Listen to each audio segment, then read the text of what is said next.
Louvado seja o Senhor, meus irmãos e irmãs, por esta noite, estarmos reunidos em comunhão para adorarmos a esse Senhor, clamarmos pelas nossas necessidades e também aprendermos da palavra santa do Deus de Israel. Vamos fazer uma oração inicial, irmãos? Ó Pai, nós invocamos o Teu nome, porque Tu és o único Deus digno de adoração, de invocação, o Deus excelso e todo-poderoso, Senhor absoluto sobre céus e terra, aquele que está conosco, Deus Emanuel. Bendizemos o Teu nome, Senhor, porque o Senhor nos concede a Tua palavra, os momentos de comunhão contigo. O Senhor nos dá tantas bênçãos e tem nos dado milagres, obras maravilhosas das Tuas mãos. Bendito seja o Teu nome. Nós te adoramos, te invocamos, te exaltamos, ó Deus, nesta noite, em nome de Jesus. Amém. Igreja de Cristo, povo cristão do Senhor, vamos fazer uma primeira leitura que se encontra em Lucas. Lucas, capítulo 1, os versículos iniciais.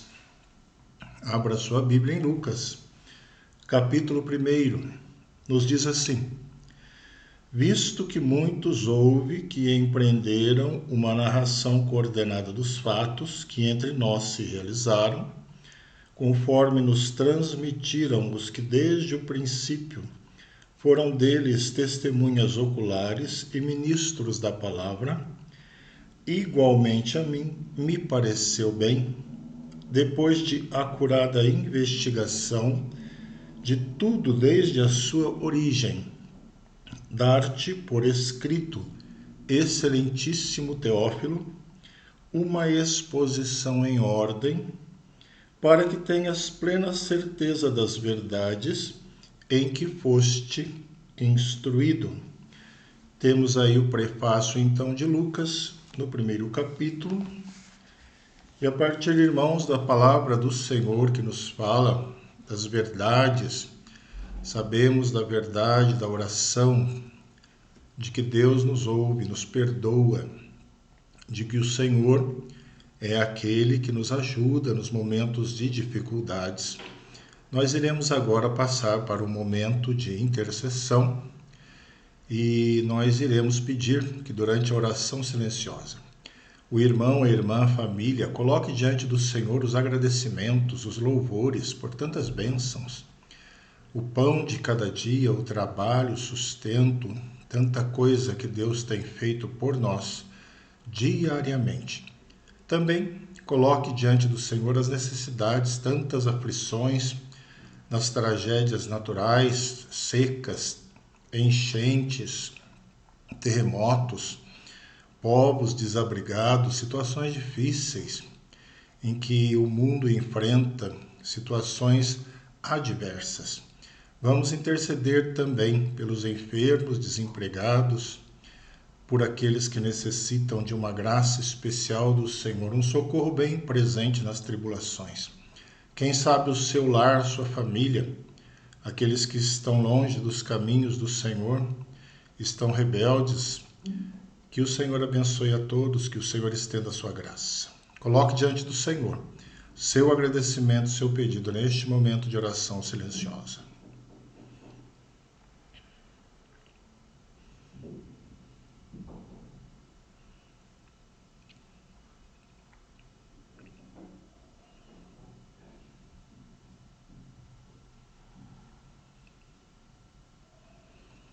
Bendito Deus e eterno Pai, Deus que ouve os clamores e súplicas, Deus que conhece as aflições e necessidades, Deus que tantos milagres tem operado em nossas vidas, nossos lares, sobre o Teu povo.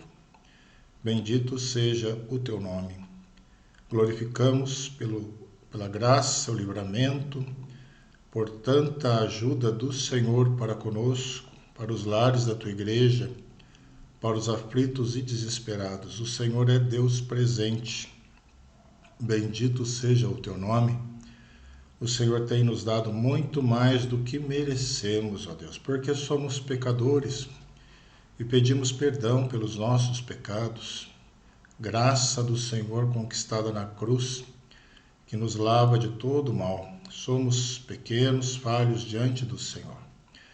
Clamamos, ó Pai, que o Senhor visite os leitos de enfermidade, os irmãos em tratamento. Quantas aflições, quantas enfermidades tristes que debilitam, Senhor Deus, e que atacam o corpo, a mente, os órgãos. Visita, Senhor, e tenha misericórdia. Cura os nossos irmãos enfermos. Tenha misericórdia, Senhor, daqueles que passam por aflições, em tantas situações de guerras, situações de adversidades, de enchentes, secas, terremotos, aflições, ó Deus, daqueles que tudo perderam. Sê propício, ó Pai, e visite. Visite também, Senhor, os missionários em todas as regiões deste mundo, muitos, ó Deus, perseguidos, presos, tantos outros enfermos, aflitos. Que o Senhor estenda a tua graça sobre as suas vidas, seus lares, suas necessidades. Que o Senhor estenda as tuas boas mãos sobre todos. Teu povo clama a ti porque espera de ti o socorro. Teu povo te adora porque depende do Senhor e tem visto a tua graça. Conceda, Senhor Deus, a vitória sobre os lares, as vidas de todos aqueles que te servem, Senhor, as igrejas, os líderes das igrejas, pastores, oficiais, todos aqueles que cuidam das atividades da tua igreja. Quantos, ó Deus, se dedicam na tua obra. Conceda a tua graça, Senhor. Abra a porta, Senhor Deus, aos desempregados, todos aqueles que procuram trabalho. Que o Senhor visite, Senhor, pois é o Senhor quem abre portas. Dê a tua graça. Dê condições, a bênção, Senhor, de uma aprovação em concurso, numa entrevista. Visita os jovens, as suas ansiedades, sonhos, vestibulares e projetos. Entregamos nas tuas mãos as nossas vidas, cremos no Senhor, tu és o nosso Pai. Bendito seja o Senhor, que jamais nos abandona e tem sido nosso Senhor em todos os momentos das nossas vidas. Que o Senhor nos abençoe no estudo da tua palavra, pois nada sabemos e nada podemos, mas é o teu Espírito que nos ajuda e nos ensina. Clamamos em nome de Jesus. Amém. Meus irmãos, bendito o nome do Senhor pela palavra santa que Ele nos concede. E eu queria que você abrisse agora Atos, também o capítulo 1. Atos, capítulo 1. O texto nos diz assim: Escrevi o primeiro livro, ó Teófilo, relatando todas as coisas que Jesus começou a fazer e a ensinar, até o dia em que, depois de haver dado mandamentos por intermédio do Espírito Santo aos apóstolos que escolhera, foi elevado às alturas. A estes também, depois de ter padecido, se apresentou vivo, com muitas provas incontestáveis, aparecendo-lhes durante 40 dias, e falando das coisas concernentes ao reino de Deus. E, comendo com eles, determinou-lhes que não se ausentassem de Jerusalém, mas que esperassem a promessa do Pai, a qual disse ele: de mim ouvistes. Porque João, na verdade, batizou com água, mas vós sereis batizados com o Espírito Santo, não muito depois desses dias. Texto da palavra do Senhor de Atos, segundo texto da nossa leitura desta noite.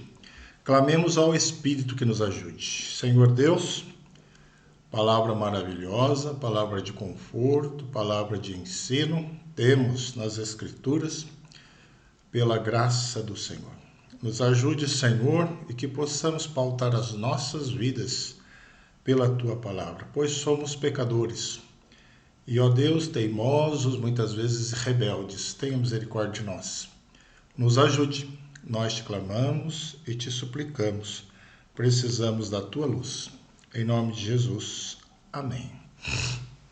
Meus irmãos, a Bíblia é um livro maravilhoso e riquíssimo. Ela é chamada por muitos de o livro dos livros.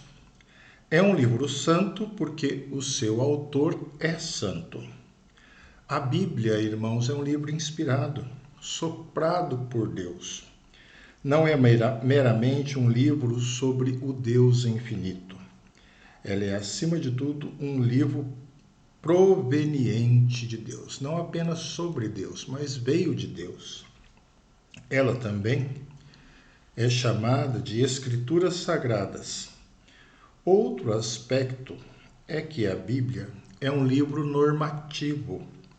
Quer dizer que ela estabelece normas e padrões. A Bíblia é um instrumento de medir todas as coisas. É uma régua maravilhosa para as nossas vidas. E isso é algo que muitos não gostam atualmente. Na verdade, é assim. As pessoas gostam de ter liberdade, liberdade total para viver. Nada de ficar impondo regras, nada de obrigações, nada de determinações. Muitos pensam assim atualmente. Porém, a Igreja de Jesus Cristo pensa diferente. Os reformadores reconheceram a autoridade da palavra do Senhor. A Bíblia é a única regra infalível de fé e prática. E Deus, irmãos e irmãs, conclama cada cristão a seguir a sua lei. Pois quantas coisas podemos aprender com ela? Quantas coisas aprendemos, quanto consolo, quanta orientação, quanta correção nós aprendemos. São vários os tipos de estudos que podemos fazer sobre a Bíblia, diante da palavra. Inúmeras são as mensagens que podem ser criadas. Você sabe disso? Quantas palavras benditas você já não ouviu das Escrituras Sagradas? Então vamos aproveitar todo esse potencial da Bíblia, da palavra de Deus. E sobre isso nós não podemos deixar de falar de Lucas. Lucas é um escritor importante da Bíblia Sagrada, dentre tantos outros, levantados pelo Senhor e pelo seu poder. Ele escreveu 2 livros que foram incluídos no cânon sagrado. É interessante que esses 2 livros foram endereçados a um homem apenas. Nós vimos nas 2 leituras que fizemos de Lucas e de Atos. Muito se tem falado, irmãos, sobre o valor de uma alma. Quanto vale uma alma? Até se diz, uma alma vale mais que o mundo inteiro. E hoje iremos pensar um pouco sobre um tema referente a isso. Vamos aproveitar e pensar nas nossas vidas. O tema será Teófilo, o grande valor de uma alma. Mas, um primeiro aspecto, após essa introdução que nós iremos abordar, é quem era Teófilo? Afinal de contas, quem era esse homem? Quem era esse indivíduo que mobilizou Lucas? Esse aspecto causa uma certa curiosidade. Ficamos pensando sobre as condições dessa pessoa, sobre as suas características, a sua posição.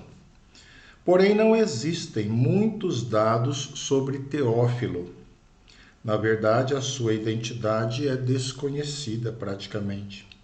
Existem apenas alguns indícios que nós veremos. Primeiramente, ele era um gentio, assim como Lucas era gentio. Talvez ele exercesse uma posição de destaque, um alto funcionário do governo romano, pode ser um alto funcionário do governo romano. Para alguns, ocupava um posto de oficial romano. Nós vimos em Lucas, no endereçamento da carta, que ele registra no versículo 3. Dar-te por escrito, excelentíssimo Teófilo. Excelentíssimo Teófilo, um modo de saudar uma pessoa de classe elevada. A partir dessa condição, podemos fazer deduções. Talvez fosse alguém que fornecia suporte a Lucas. Ele agia como um patrocinador do seu sustento, do sustento de Lucas. Isso era necessário para a produção das pesquisas que Lucas fazia e fez, e também para a elaboração dos livros e dos registros. Não somente isso, mas seria também um tipo de protetor de Lucas, ou seja, uma espécie de benfeitor daquele médico amado Lucas. Assim podemos entender o grau de amizade entre eles. Eles não eram apenas conhecidos ou colegas, mas cultivavam um apreço e eram amigos pessoais. Isso levava os dois a agirem reciprocamente. Havia um comprometimento de ambas as partes. Aqui, irmãos, algumas reflexões e ponderações. Quem são os nossos amigos no momento atual? Amigos verdadeiros. Será que temos cultivado verdadeiras amizades? Se sim, será que temos nos preocupado com esses amigos em oração, em testemunho? Vamos retomar um pensamento que dissemos na introdução. Uma alma vale mais que o mundo inteiro, é o que se diz. O tema, Teófilo, o grande valor de uma alma. Então temos as informações acerca deste homem. Mas podemos perceber também dos textos lidos que Teófilo era alguém que merecia uma entrega. Merecia uma entrega. Certamente você já foi algo de uma ajuda, um socorro que veio em um momento exato, necessário.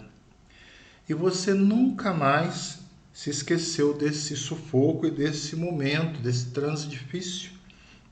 E mais do que isso, você sempre se lembra desse indivíduo, dessa pessoa que te socorreu. Ele passou a ser uma pessoa especial na sua vida e nas suas lembranças. Foi alguém benevolente, foi alguém que te concedeu socorro. Costumamos dizer que foi um anjo, não é assim? Costumamos dizer, no senso comum, foi um anjo que apareceu. Todos já passamos por alguma experiência dessas, mas o contrário também pode ter acontecido, ou seja, você pode ter sido socorro para alguém. Que bom, que bom. E todas as vezes que se encontram é uma emoção, lembranças daqueles momentos. A pessoa faz questão de contar tudo de novo e relembrar. As duas situações são benéficas para todos nós. Tanto é bom ser ajudado, como também é bom socorrer alguém. Certamente que nós nos sentimos felizes em ajudar e quando acudimos. O Salmo 41 nos diz: bem-aventurado ao que acode ao necessitado. Bem-aventurado ao que acode ao necessitado. O sentido é que é aquele que se volta para os fracos, os debilitados, incapazes de cuidarem de si mesmos, de entenderem muitas vezes os mistérios da palavra do Senhor. E Davi, quando escreveu este salmo, ele enfrentava uma enfermidade debilitante. As ocasiões difíceis, irmãos, ocorrem de todas as formas, em todos os âmbitos da vida, em diversas áreas. Essas situações difíceis, elas se manifestam. Nessas situações, é necessário algo fundamental, alguém que se dedique, alguém que tenha devoção. É necessário uma entrega. E essa entrega implica em uma série de atitudes. Exige, por exemplo, uma doação da própria vida, do próprio tempo, da própria inteligência. Exige o sacrifício pessoal em prol do outro, daquilo que você tem de dom e de aptidão. Agora pense nesse ser humano chamado Teófilo. Ele era alguém que merecia uma entrega pessoal por parte de alguém. Quem iria cobrir essa lacuna, socorrê-lo nessa sua sede espiritual? Lucas cumpriu esse papel. Lucas cumpriu esse papel e se entregou por ele. Retomemos, irmãos, o pensamento de que uma alma vale mais que o mundo inteiro. Teófilo, o grande valor de uma alma. Alguém que merecia uma entrega. Uma pessoa que se entregasse, que dedicasse seu dom, seu talento por ele, como fez Lucas.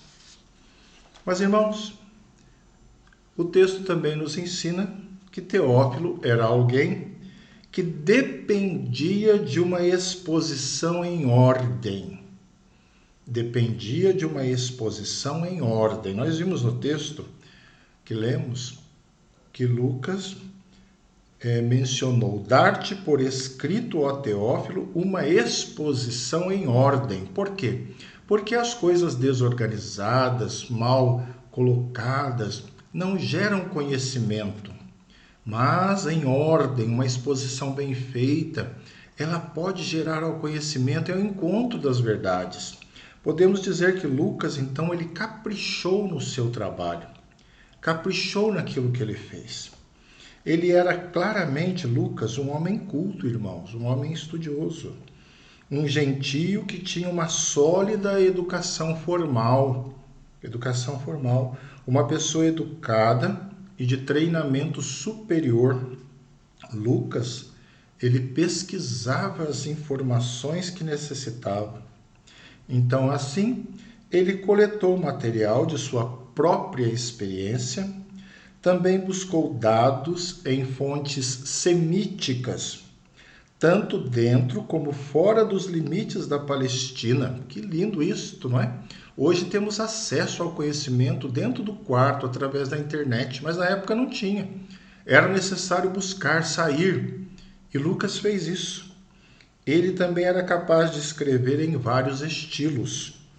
Seu propósito era fortalecer um registro preciso, um texto bem ordenado, escrito com estilo clássico. Para isso ele fez uma investigação detalhada. Nós vemos, ele fala uma acurada investigação de tudo, desde a sua origem. Nós lemos nos textos de Lucas e Atos. Ele foi às raízes, ao começo do movimento cristão, aos eventos que cercaram o nascimento de Jesus. O livro de Atos é uma história bela e cuidadosa. Relata o desenvolvimento da igreja primitiva. Lucas elaborou uma descrição cheia de minúcias. São registros de um pesquisador meticuloso, dedicado. Ele inicia Atos fazendo alusão ao Evangelho, quando ele fala no primeiro versículo, relatando todas as coisas que Jesus, nós temos aí, todas as coisas que Jesus fez, não é? Que Jesus fez. Então nós vemos, irmãos, que ele demonstra a abrangência do seu relato. Perceba que tudo isso foi por causa de Teófilo. Por causa de Teófilo. 2 livros escritos com essa dedicação, com esse esmero, com toda essa competência, para dar-te por escrito. Está aí no texto de Lucas. Dar-te por escrito. Foi uma dádiva de Lucas a Teófilo. Ele não fez nada por causa de dinheiro, por causa de fama. Lucas dedicou todo o seu conhecimento nisso. Toda a sua formação foi para o projeto Teófilo. Esse homem, ele dependia disso, irmãos, de uma exposição em ordem. Uma alma vale mais que o mundo inteiro. Teófilo, esse é o nosso tema. O grande valor de uma alma. Alguém que dependia de uma exposição em ordem. Mas também, Teófilo era alguém que precisava conhecer a verdade. E nós vemos no versículo 4, para que tenhas plena certeza das verdades. O povo de Deus precisa dizer que existe a verdade. Em um mundo de incertezas, isso é algo urgente. Hoje existem teorias que caminham para outras direções. O conhecimento valoriza a dúvida. O conhecimento atual valoriza os questionamentos e muitas vezes as confusões. Já não se pode mais falar de certeza. Já não se pode mais falar de confiança e verdade. Isso, por exemplo, nos meios acadêmicos, em muitas situações é quase que um absurdo. As pessoas irão denominar aqueles de antiquados. O mais engraçado é que muitas vezes tantos estão infelizes no meio da dúvida e da incerteza. Quanta infelicidade!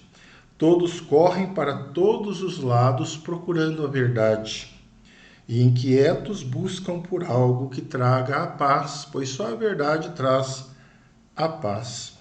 Certamente Teófilo também sofria desse vazio. Apesar da sua alta posição, ele carecia de Jesus. Jesus que é a verdade. O problema de Teófilo não era de enfermidade, que também é um problema. Tampouco ele estava carecendo de dinheiro, que também é um problema, mas não era a sua situação. Ele também não estava passando por perseguição, afinal de contas, ele provavelmente fazia parte ali daquele poder instituído. Mas a sua alma estava tal como um deserto. Esse era o seu grande problema. E é o maior problema de todos os homens, a aridez espiritual. Aliás, é o abismo de muitos no momento atual na humanidade. E na época, irmãos, já existiam heresias diversas, como hoje nós temos. Mas nada satisfazia a ansiedade de Teófilo, o seu interior. Então Lucas aparece. E Lucas surge na sua vida como um farol. E passou a discipular Teófilo. Nós vemos que ele registra aí: foste instruído. Um dos versículos está assim: na qual foste instruído. Então já havia uma instrução. Esse termo aí significa, e vem do grego, da matriz catecismo, que significa ensino, instrução. Isso em português. Que lindo!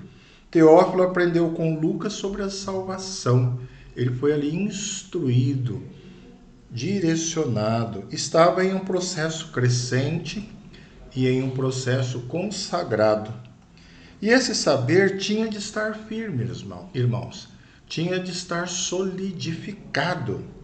Teófilo precisava ter plena certeza das verdades, assim como todos os que nos cercam diariamente, todos os que passam diante de nós diariamente. Quantos precisam dessas verdades? Uma alma, quanto vale uma alma? Uma alma, se diz, vale mais que o mundo inteiro. O tema da nossa mensagem nesta noite: Teófilo, o grande valor de uma alma. Alguém que precisava de uma exposição em ordem e precisava conhecer a verdade. Você precisa conhecer a verdade? Alguém na sua casa, alguém na sua vida precisa conhecer a verdade. Veja a dedicação de Lucas. Veja a entrega de Lucas por Teófilo, para que ele conhecesse a verdade. Verdade que liberta. Verdade que transformou Lucas e que ele estava distribuindo aos povos, e especialmente aqui a Teófilo, nestes 2 livros maravilhosos que foram estendidos pela graça de Deus à igreja, a mim e a você, Lucas e Atos. Concluindo, a igreja de Jesus, na sua história de salvação, quem foi essencial? Uma pessoa importante, será? Você se lembra? Você é capaz de identificar esta pessoa, alguém especial? Imagine essa pergunta sendo feita para Teófilo. Ele certamente responderia na mesma hora: foi Lucas. Lucas foi especial na minha vida. Lucas foi um homem especial na minha vida, colocado por Deus. E nessa conclusão, irmãos, nós vamos então deixar algumas questões. Quanto vale uma alma para mim, para você? Você tem sido Lucas na vida de alguém? Eu tenho sido Lucas na vida de alguém? Será que algum Teófilo está ao seu lado, ao meu lado? Será? Mas nós não conseguimos enxergar? Que Deus nos abençoe e nos ilumine através da sua palavra. Amém.